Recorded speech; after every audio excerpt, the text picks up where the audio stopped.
É um assunto ligado no outro. Você já ouviu falar do golpe do médico? Várias famílias que estão do falso médico.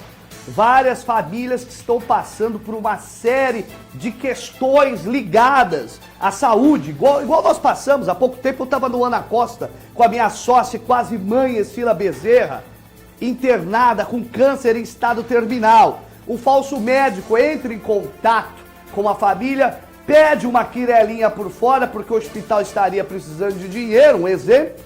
E aí é o golpe. Quando você vai ver, é um falso médico. O doutor Fabrício Pozzocco está aí.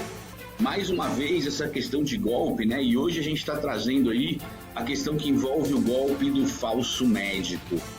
Infelizmente, algumas pessoas acabam se aproveitando desse momento de dificuldade, desse momento tão íntimo, né, que as pessoas passam, esse momento de desespero, e muitas vezes acabam efetivamente telefonando, né, para o hospital, dentro do hospital inclusive, ou para os parentes das pessoas que estão lá internadas, pedindo um valor em termos de dinheiro, porque o hospital não tem aquele medicamento que é necessário, pedindo um valor para que possa levar a pessoa para fazer um exame fora do hospital, para fazer uma transferência, pedindo uma ambulância, coisas que na verdade não acontecem.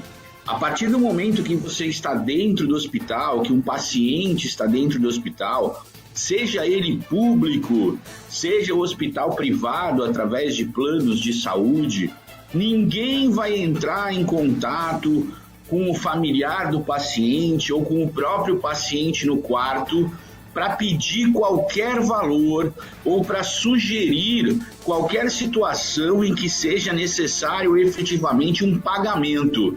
Isso não vai acontecer. Então é importante que, se um paciente ou algum familiar venha receber alguma ligação como essa, nesse momento, pare, anote o telefone de quem ligou, diga que vai retornar a ligação e procure lá embaixo a tesouraria do hospital. Basta somente ir até o lugar, mas vá presencialmente, para que você possa tomar ciência se existe efetivamente alguma despesa, se existe alguma necessidade em que você precise desembolsar algum dinheiro.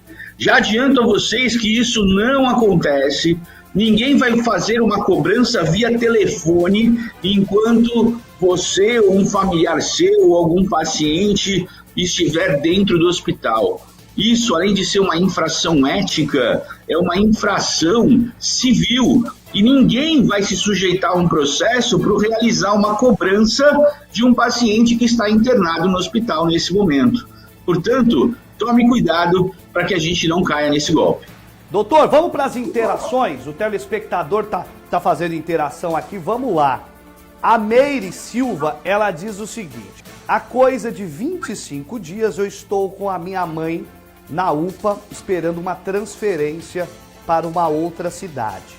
Quando foi feita a transferência e eu chego no hospital, eu recebo uma ligação de uma suposta diretoria do hospital dizendo que a prótese de fêmur ela teria que ser paga mesmo eu não tendo plano e sendo pelo SUS. Eu não respondi, a minha mãe ainda está internada. Com quem eu falo quando o caso é no SUS? É uma boa pergunta, ó. Ela parece ser vítima de golpe, né, doutor? Tem cara, sim, isso mesmo. É muito importante. Então, a primeira coisa que ela deve fazer é ir até a tesouraria do hospital para poder se informar a respeito se existe mesmo ou não a questão da cobrança da prótese. Eu acho isso muito esquisito das pessoas estarem fazendo, até mesmo porque o SUS, ele é muito comum em fornecer não somente a cirurgia, mas também, quando existe necessidade de prótese, também fazer esse fornecimento. De primeira mão, já posso dizer a você que se trata de um possível golpe. Se isso vier a acontecer, procure a direção do hospital, procure a tesouraria, tente se informar a respeito desses detalhes. E se por acaso o médico que estiver fazendo a cirurgia estiver exigindo essa compra dessa prótese, da senhora, denuncie esse médico. Isso não pode acontecer, isso é ilegal. Procure uma delegacia de polícia, registre um boletim de ocorrência, procure um advogado da sua confiança, a OAB da sua cidade, ou até mesmo o Ministério Público, porque uma situação como essa não é permitida pela lei. Doutor, mais interação aqui. A Marcela diz o seguinte, só isso que faltava, num momento tão delicado inventarem mais essa, cobrar gente dentro do hospital. Como esses marginais têm acesso ao tratamento sendo prestado pelo hospital, doutor? Já que existe sigilo entre paciente, hospital e público, eu mesmo. Tem vezes que às vezes eu preciso ligar, tem algum amigo internado, até minha mãe mesmo. Eu quero saber a informação da minha mãe. Existe um sigilo, doutor. Como que esse pessoal tem acesso a essas informações? Então, isso pode acontecer de dois jeitos. Primeiro, que é o jeito pior, né? Quando nós, infelizmente, acabamos, seja por colocar fotografias nas redes sociais, seja por nos inscrevermos em alguns sites e colocarmos algumas informações, isso acaba vazando, ficando de domínio público. Então, qualquer estelionatário ou qualquer pessoa mal intencionada acaba pegando essas informações e ficando com esses dados para poderem posteriormente se utilizar desse expediente e conseguir fazerem esses golpes. O segundo problema, e aí se refere à própria questão do hospital, é se existir um vazamento de informações dentro do próprio hospital. A LGPD, que a gente chama de Lei Geral de Proteção de Dados, traz uma situação muito importante relacionada a essa questão da proteção desses dados que são importantes. E se isso vier a vazar pelas questões do hospital, o hospital pode inclusive ser responsabilizado caso a vítima venha a cair num golpe. Uma dúvida, doutor. Aqui, quem mandou foi o Alain Meucci. Uma dúvida, para acontecer isso, tem que ter colaboração de funcionários dentro dos hospitais?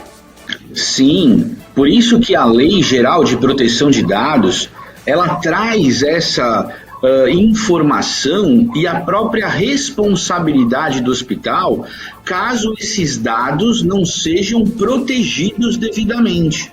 Então a gente sabe que quando você vai ao hospital, quando você está lá internado, passando por procedimento cirúrgico ou algum outro tipo de tratamento, sempre existe um prontuário médico, em que essas informações elas são sigilosas. Nesse prontuário médico existem não somente os dados pessoais dos pacientes, mas também existe todo o tratamento que eles estão passando, todos os remédios que eles estão tomando, os exames que estão sendo feitos. Se isso por algum motivo vazar, a Lei Geral de Proteção de Dados, ela prevê, pelo artigo 46, a responsabilização do hospital. Se isso ficar comprovado, não apenas a questão que envolve os danos materiais, mas também os danos morais que podem advir desse problema, podem ser buscados na justiça.